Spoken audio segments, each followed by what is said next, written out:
Hello les petits cœurs, j'espère que vous allez bien. Aujourd'hui on se retrouve dans un tout nouvel épisode du podcast, donc un épisode assez spécial, car en effet il s'agit de la partie 1 d'un épisode que j'ai partagé et enregistré avec mon amie Léna, que je suis sûre vous allez adorer.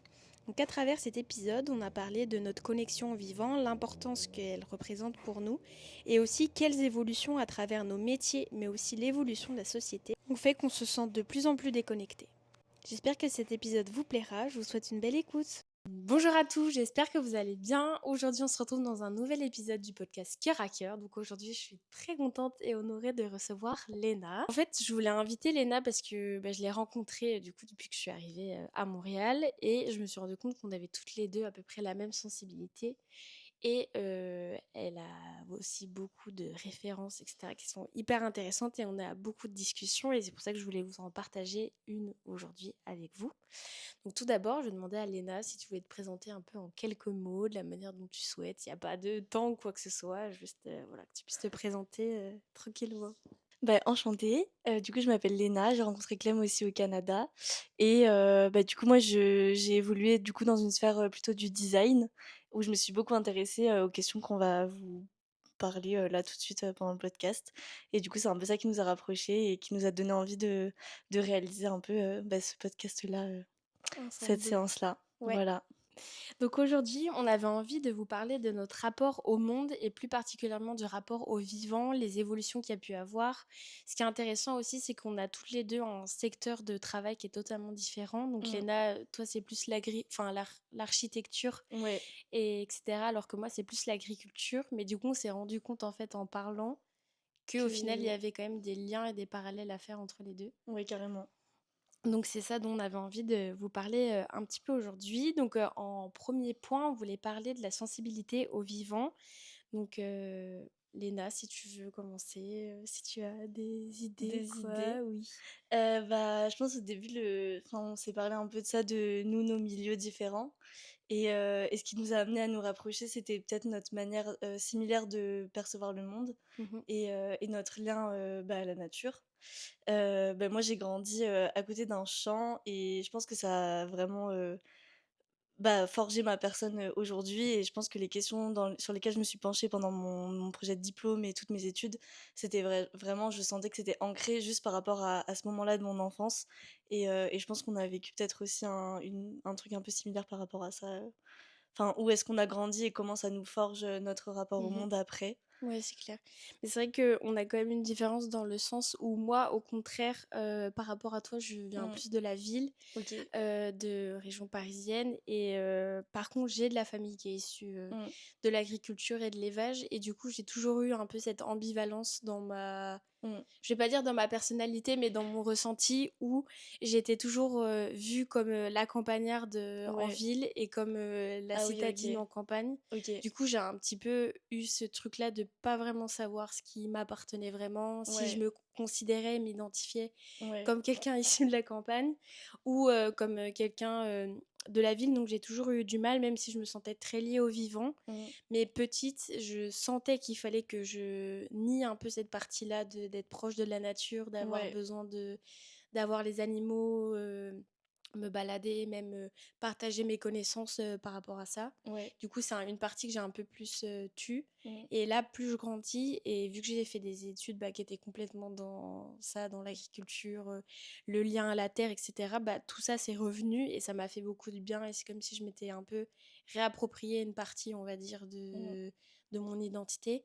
Mais du coup, c'est vrai que c'est intéressant, je trouve, de voir que toi, tu es issu de la campagne et du coup, Mmh. ça t'a permis de le vivre et de le construire différemment. Ouais. Surtout, tu nous parlais de ton projet d'architecture en école. Est-ce que tu veux un peu nous en parler ou Ouais. nous Ouais, carrément. développer? Juste avant, j'aimerais bien rebondir, je me dis, après j'ai vécu à côté d'un champ, à côté d'une forêt et tout, mais c'était pas non plus la campagne, totale Mhm. et je pense que c'est le paradoxe, enfin quand je suis arrivée, j'ai fait mes études à Paris et une partie à Grenoble et je pense que me prendre un peu bah, toute cette ville et cette stimulation urbaine qui était vraiment différente, ça m'a fait me rapprocher de quelque chose que, au début, j'arrivais pas forcément à nommer et je me percevais pas comme une personne qui avait vraiment besoin de ce rapport au vivant de manière quotidienne. Mmh. Mais je pense que me prendre un mur comme ça a été, et je sais pas si toi aussi les façons dont on a évolué dans nos études et dans quel environnement on a évolué en tant qu'adulte, enfin en tant que jeune adulte, ça nous a permis aussi de nous rapprocher d'une part de nous qu'on n'avait pas peut-être compris au début,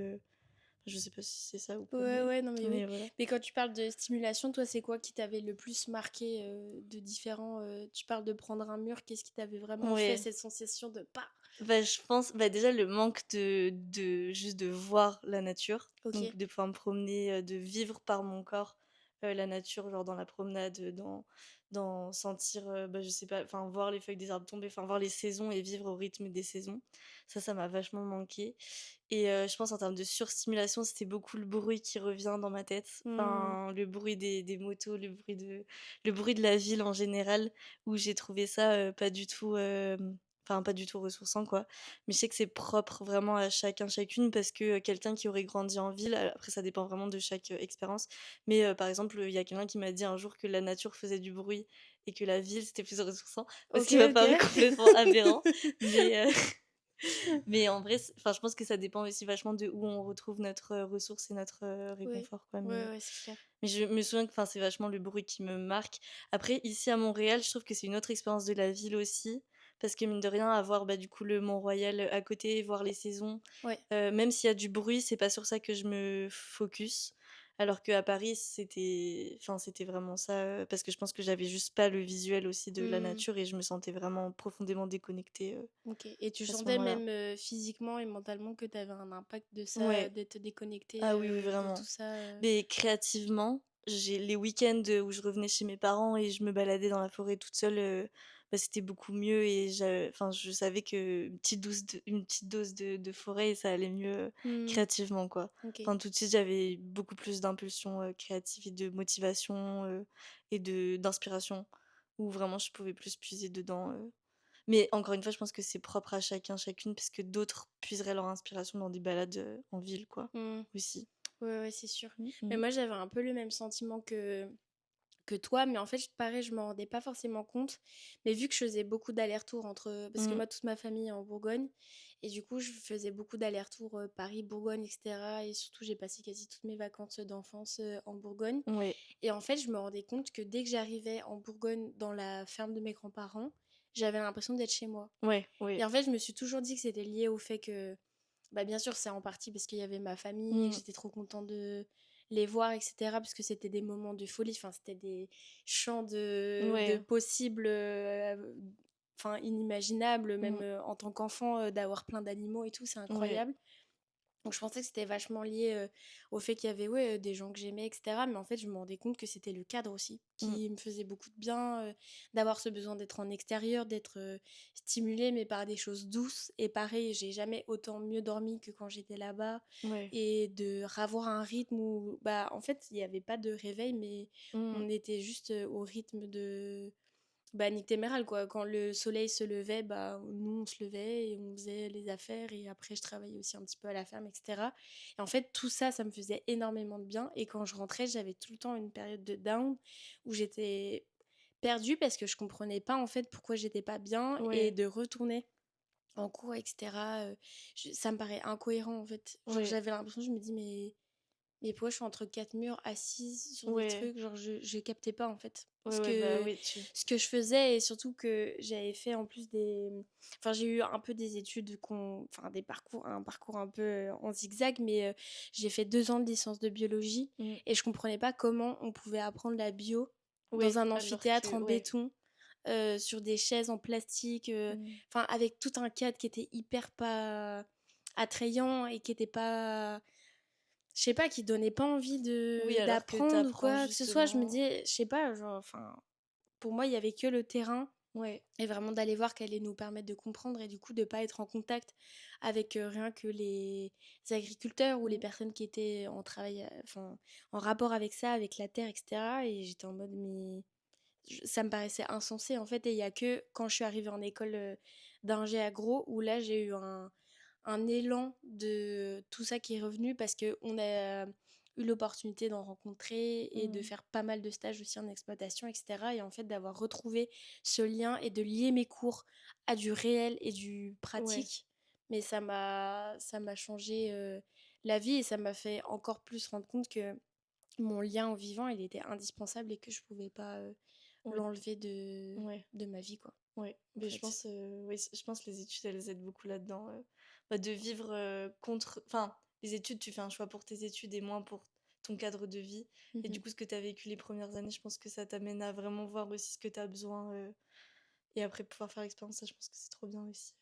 Ouais. Mmh. Et du coup, en deuxième point, on avait noté les connaissances, donc Ouais, notamment la perte des connaissances qu'on pouvait avoir sur le monde qui nous entourait, notre rapport à la nature, aux plantes, à la reconnaissance aussi mmh, des espèces ou ce genre de choses. Donc on avait noté la perte, on avait noté aussi comment entretenir un peu aussi ces mmh, connaissances-là, comment se les réapproprier et aussi comment dans la pratique, comment les utiliser à notre avantage, j'ai envie de dire, enfin, ouais, que ce soit quelque chose qui nous soit utile. Donc la perte, on en avait parlé quand on comparait un peu nos passifs oui, familiaux, on va dire. ouais, Donc toi, tu me disais que tu étais issue d'une famille, ta maman a des origines italiennes, ouais. et que du coup, elles avaient perdu un petit peu, tu t'es rendu compte qu'elles avaient perdu de... Bah, je me suis rendu compte que oui, en fait, on avait les connaissances des plantes et enfin, il y avait vachement aussi du soin avec. Je me parlais beaucoup de la camomille et tout. Et elle, ça la fait rire quand elle voit que du coup, j'essaye enfin, ça la fait rire, je pense, avec beaucoup de gentillesse et d'empathie, mais de voir que j'essaye de me réapprendre ça, qu'elle voyait qu'elle le connaissait et enfin, qu'on a essayé de lui transmettre, mais qu'il y a eu un moment où, en fait, alors je sais pas dans quelle génération ça s'est passé, mais en tout cas, qu'il y a eu un peu un truc de il fallait plus connaître ces choses-là parce que, entre grandes guillemets, ça faisait un peu plouc de connaître ça. Mhm. Et donc je pense qu'il y a eu un peu un autre savoir qui s'est appris, mais pas celui-ci, plutôt de la terre et des plantes. Et moi, je regrette énormément aujourd'hui de pas le connaître. Du coup, j'essaie un peu de, bah, justement me réapproprier ça et de le réapprendre de moi-même. Mais c'est vrai que l'apprendre en tant qu'adulte par les livres, c'est beaucoup plus compliqué que de l'apprendre comme ça sur le terrain quand t'es enfant. Et je pense que c'est quelque chose qui a motivé vachement, bah, par rapport à mon projet de diplôme justement, qui s'est vachement concentré là-dessus. J'avais fait un premier projet sur, bah, l'éveil à l'environnement chez les enfants et un deuxième où c'était plus, la dépollution des sols par les plantes et la façon dont on peut, relier les habitants à ce processus-là de guérison des sols et d'apprentissage de comment est-ce qu'on peut guérir les sols, et c'est un temps long. Mais du coup, enfin, je trouvais que dans la manière déjà de faire école et de faire architecture, il y a des manières peut-être de réfléchir nos espaces pour enfin, avoir un lien avec, avec l'environnement et juste se réapprendre ces savoirs-là qui sont hyper, importants aujourd'hui, de réapprendre à nommer les plantes, mais aussi les animaux, de réapprendre à comprendre, en fait, à lire les paysages qu'on habite. Parce que je trouve qu'il y a quelque chose qui s'est perdu là-dedans, aujourd'hui et pas tout le monde du tout, mais en tout cas, c'est hyper regrettable quand on a envie de le savoir en tant que jeune adulte, de pas y arriver Mhm. et d'avoir un engagement écologique quand on connaît pas le paysage dans lequel qu'on pratique et dans lequel on a grandi, c'est hyper, dur, je trouve, enfin là, quand je me rends compte que j'ai passé quand même beaucoup de temps bah, dans le champ et la forêt d'à côté de chez moi et que je connaissais pas, bah, les êtres qui l'habitaient, enfin les nommer et les connaître vraiment, enfin c'est ouais, c'est un peu dur de même de porter la parole, de connaître, enfin dans mes études, je parlais d'essayer d'apprendre tout ça et de le connaître et moi-même je le connaissais pas en fait. Mhm. Donc c'est T'avais l'impression d'avoir un peu un manque de légitimité par rapport au ouais, fait que toi, t'avais perdu, entre ouais guillemets, complètement. ce savoir-là, de par les générations qui étaient avant toi, qui Ouais, ont pris ça un peu comme un tabou, en fait, au ouais, final, ouais, c'est de possible, ouais. développer ça, et du coup, que toi, aujourd'hui, tu te Mmh, retrouves frustrée parce que c'est sûr que, entre ce qu'on voit sur les livres et la transmission mmh. orale ou par ouais, des conversations, Mmh. c'est beaucoup plus Ouais, c'est beaucoup plus concret, fa quoi. ouais, ouais, c'est facile à transmettre, Mais après, je suis contente aussi. Et je pense que ma maman, pour le coup, elle m'a appris, pas forcément à nommer, mais elle m'a appris autre chose et pour ça, je suis hyper reconnaissante. C'est justement la narration et l'imaginaire qu'on peut avoir dans la forêt. Mmh. Et je pense que ça, c'est ma force aujourd'hui. Enfin, c'est un peu ce qui me fait vivre et ce que j'adore faire dans les promenades en forêt. Mais tu l'as vu quand on se balade. Mais j'adore raconter des histoires et tout. Et donc, pour autant, on peut être rapproché du vivant par la connaissance réelle et profonde de bah, tout ce qui nous entoure. Mais il y a aussi un autre lien qui peut être formé. Et moi, c'est ce que je pense qu'on m'a apporté. Et je suis très contente de l'avoir aujourd'hui. Et je pense que ça me ressemble peut-être presque plus vu mon côté créatif. Mais Mmh. c'est vrai qu'aujourd'hui, je regrette un peu d'avoir ce manque Ouais. de savoir et j'aimerais bien le travailler un peu plus. Quand tu parles de narration, c'est qu'en fait, tu te racontes des histoires quand tu te Ouais, balades. Enfin, comment ouais, ça se passe un complètement. peu si on imaginait que les auditeurs, auditrices plongent un peu dans ta tête. Enfin, comment concrètement ça se construit? Enfin, est-ce que tu peux en Bah, développer un petit peu plus? ça se construit, bah, souvent quand je me balade, je sais pas, je vois un arbre et en fait, j'imagine tout de suite, je sais pas, une petite porte ou un truc, dans l'arbre. Enfin, c'est vachement lié, je pense, à la littérature jeunesse aussi Mhm. et bah, ma maman, elle était maîtresse et donc je pense que ça a vachement aidé parce qu'on faisait des balades en forêt, elle me disait: «Ah bah, là, il y a peut-être des fées ou des choses comme ça» et je pense que les films ou les livres qui m'ont apporté ça, aujourd'hui, c'est clairement, le rapport que j'ai et donc quand je me balade, oui, ça peut ressembler à, je sais pas, il y a un peu d'eau et un peu de mousse autour et je me dis qu'il y a des petits êtres qui sont passés là et la mousse, c'est ce qu'ils laissent derrière eux. Ou des choses un peu comme ça que j'ai aussi envie de communiquer après dans mes créations, Hmm. dans les livres et tout. Enfin, j'aimerais bien faire ça, mais du coup, voilà, c'est un peu des, des petites histoires comme Ouais, ça. trop chouette. Mais c'est vrai que moi, si je fais le parallèle par rapport à toi, par rapport à la perte des connaissances, Mm, moi, j'ai pas trop eu ce truc-là. Enfin, je l'ai eu d'une manière différente. C'est-à-dire que la connaissance, on me l'a partagée quand ouais. j'étais petite, notamment sur tout ce qui était élevage, agriculture, culture, parce que du coup, j'ai été tout le temps Mm, dans les champs avec mon grand-père, etc.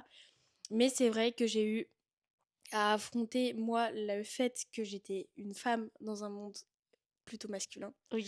Et j'avais cette envie et cette volonté de récupérer la ferme et de m'en occuper, etc. Et Ouais. on m'a clairement mis un gros stop en mode t'es une meuf, tu Ah peux ouais, ok. pas capter quoi. Ah ouais, Et ok. du coup, j'essaye quand même aujourd'hui de garder ce lien à l'agriculture et à l'élevage Mm, parce que c'est ce que j'aime profondément, c'est la spécialisation que j'ai choisie pour mes études, etc. Mais c'est vrai que du coup, bah, on m'a un peu coupé l'herbe sous le pied mm, et on m'a un peu forcé à perdre cette envie-là et ces... ok. comment dire? Et ouais, ces connaissances, de continuer de le pratiquer, etc. Mais moi, je continue, Ouais, bah vu que je suis c'est super. têtue, Ouais. à les garder, parce que c'est sûrement pas des gens qui vont me décourager à quoi que ce soit, même si c'est la famille, mais ce lien, il est trop important pour moi et Mm, il m'est essentiel. Et du coup, j'essaie de le conserver, mais c'est vrai que c'est très compliqué quand je me rends compte, quand je vais interviewer des agriculteurs ou leur parler, etc. Et en fait, je sens la souffrance qu'ils ont mm, dans le fait de se rendre compte en fait qu'il y a une déconnexion réelle et mm, concrète entre guillemets, les citadins et les personnes issues de la campagne ouais. et les éleveurs, etc. Et le monde de l'agriculture plutôt, Ouais. c'est plus juste parce Ouais. qu'en soi, tu peux aussi être de la campagne Oui, et clair, bah comme rien là y pour le coup, connaître, quoi. ouais.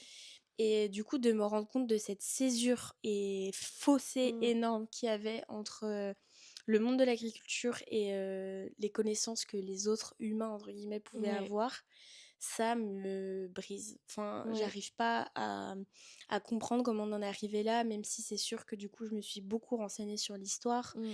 Et c'est vrai qu'il y a tout ce qui était bah, l'industrialisation, on Mmh. a dû un peu séparer, se spécialiser, du coup faire des élevages de plus en plus gros pour Mmh. répondre aux attentes, parce qu'on sortait de la guerre, voilà, il y avait les tickets restaurants, enfin les gens, voilà, les tickets de rationnement, etc. Fallait que les gens puissent se nourrir, donc Mmh.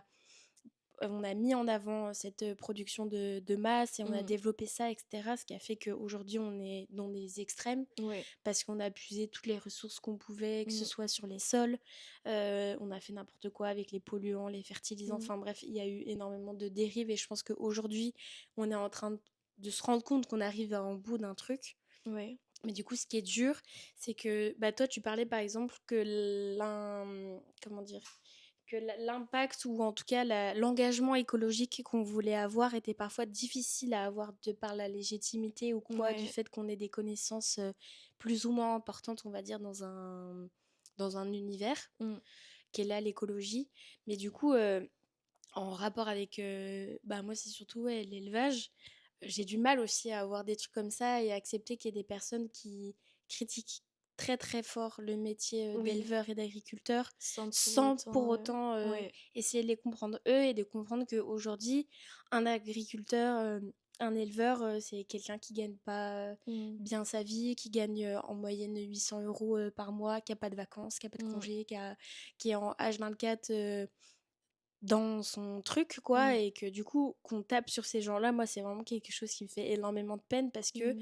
j'ai l'impression que les gens ne comprennent pas que toi, quand tu vas faire tes courses dans les supermarchés, Mmh. bah, c'est des gens qui ont fait que toi, t'as à manger. Ouais, Genre, ça a oui. été produit, ça a été Ouais. fait de manière plus ou moins clean ou pas, suivant les Mmh. conditions d'élevage ou d'agriculture. Mais je veux dire, t'as des gens derrière ça, t'as des Ouais. familles, t'as des personnes qui... Enfin, quand tu vois les taux de suicide ou de dépression dans le monde Mmh. de l'agriculture, t'as juste envie de pleurer, quoi. Enfin, Ouais. c'est vraiment terrible. Et du coup, de voir que de par cette perte de connaissance des gens, de la campagne, etc., et de comment ça fonctionne, bah, qu'il y ait autant de césure et de ouais, détournement un peu, Mmh. parfois j'ai l'impression de ça, c'est compliqué. Et moi j'aimerais qu'il y ait un retour un peu des gens dans les campagnes qui captent comment ça se passe, Mmh. etc. Et je pense que, je sais pas, il y a des choses à faire, peut-être faire des stages dans des exploitations agricoles, ou je sais pas, Mmh. quand on est jeune ou quoi, pour qu'il y ait vraiment recréer un lien qui a été perdu, parce que je peux pas réussir à concevoir que, par exemple, j'avais une petite fille un jour, elle avait fait une visite dans une ferme pédagogique et en fait elle comprenait pas pourquoi la vache elle devait faire des veaux alors que les veaux partaient à l'abattoir, quoi. Et OK. elle comprenait pas et je lui disais mais bah s'il y a pas de veau il y a pas de lait, Ouais, oui, oui, oui, tu vois. oui. Genre que des trucs comme ça, ou parfois le jambon aussi, elle faisait pas le Mmh. lien entre le fait que le jambon c'était un cochon. Ouais. Enfin, il y avait plein de trucs comme ça et c'était une enfant, donc c'est vrai que de voir un enfant, c'est tellement naïf Mmh. et pur aussi, je trouve, dans les questions, etc., que ça peut poser, qu'en fait, je me rends compte qu'un petit bout de chou comme ça Mmh. ne se rend pas compte, mais je sais très bien que ça veut dire que peut-être potentiellement ses parents ne se rendent pas compte, que Ouais. peut-être potentiellement bah, les amis de ses parents, etc., et qu'en fait, à échelle beaucoup plus grande, Mmh. on est ignorant, en fait. Et ça, Mais c'est dur, je mais je trouve. pense que de manière générale, on a, enfin, il y a l'ignorance aussi parce qu'on cache, enfin, comment dire? Même pour l'énergie aussi, enfin, que ça soit l'énergie ou en fait, on n'a pas conscience de ce qu'on consomme aujourd'hui Mhm. parce qu'on nous coupe même juste visuellement, c'est simple, mais juste visuellement à comment, enfin, quel système est mis en place et quelles, personnes sont, enfin, font partie pleinement du travail, qui nous permet d'accéder à ça aussi. Et c'est pour ça aussi, c'est compliqué de faire, enfin, de faire réellement attention à ce qu'on consomme et en termes d'énergie ou en termes d'alimentation parce qu'en fait, on sait pas ce qu'il y a derrière, quoi. Mhm. Je pense aussi qu'il y a, enfin, moi, je me mets du coup de l'autre côté où justement je suis plutôt ignorante, je pense, là, sur ce sujet-là. Et et c'est, très regrettable aussi, mais c'est vrai que enfin, comme tu dis, je pense qu'on n'a pas assez de formation par rapport à ça, enfin juste des stages ou des trucs pour se rendre compte aussi un peu en électrochoc aussi, de Mhm. ce qui se passe et de mettre aussi des visages et des récits de gens sur ça. Je pense que c'est primordial aussi pour se rendre compte que, bah, c'est des humains qu'il y a derrière, quoi. Et le côté social, il peut être, souvent oublié alors que c'est les 50 du travail en écologie. Enfin, c'est pour moi, c'est, enfin, c'est totalement lié donc mais oui, ça peut être en tout cas une chose, à faire de faire des stages comme tu disais, peut-être obligatoire. Mais petit problème de micro. Du coup, ouais, je suis totalement d'accord avec toi, mais je pense que cette perte aussi de lien entre les éleveurs et les consommateurs, c'est aussi parce qu'il y a tellement de agro-industriels énormes aujourd'hui qui Mmh. prennent le pas que... Enfin, avant, tout était séparé. T'allais chez ton poissonnier, t'allais Mmh. chez ton boucher, chez ton maraîcher, alors que maintenant, t'as tout au même endroit pour des raisons de praticité, de rapidité. Et c'est vrai que même de se rendre compte de comment les gens font leurs courses, Mmh. bah, c'est un peu flippant aussi parce que... Enfin, c'était la dernière fois, je faisais une dégustation dans un supermarché. et quasi tout le monde était soit sur son téléphone ou avec des écouteurs et je me dis mais là ils sont en train d'acheter des trucs qu'ils vont manger genre et enfin qui vont les nourrir et ils sont là en mode écouteurs tac tac j'achète les trucs comme ça m'a un peu choquée enfin je me dis à l'époque où on était genre des chasseurs-cueilleurs là le chasseur-cueilleur 2.0 genre avec un casque et qui regarde ouais qui prend ses fruits enfin il y a plus de conscientisation de rien et notamment de ce qu'on mange et de l'alimentation, etc. et l'impact que ça a sur nous, que moi, ça me paraît complètement irréel un peu. Ben oui, non, mais je suis d'accord, mais je suis je suis la première aussi à mettre des écouteurs quand je fais les courses. Du coup, par rapport aux pratiques des connaissances un petit peu qu'on a sur le vivant, donc on voulait vous parler un peu de la manière dont on essaye en tout cas au quotidien de se réapproprier un peu ces notions du vivant, de ce rapport au monde et de conserver aussi sa sensibilité par rapport à ça, notamment par rapport à la nature. Du coup, Léna, est-ce que tu voudrais nous partager des petits conseils que tu as ou des choses que tu fais au quotidien qui permettent de te rapporter et de conserver en fait cette proximité que tu as à la nature et au vivant? J'espère que cette première partie t'aura plu. On se retrouve la semaine prochaine pour la partie 2. Et en attendant, tu peux me retrouver sur Instagram, sur Cœur à Cœur by Clem, t'abonner et retrouver plein d'autres épisodes de réel, de partage, de tous les jours. Je vous embrasse très fort, prenez soin de vous et je vous dis à la prochaine. Ciao ciao!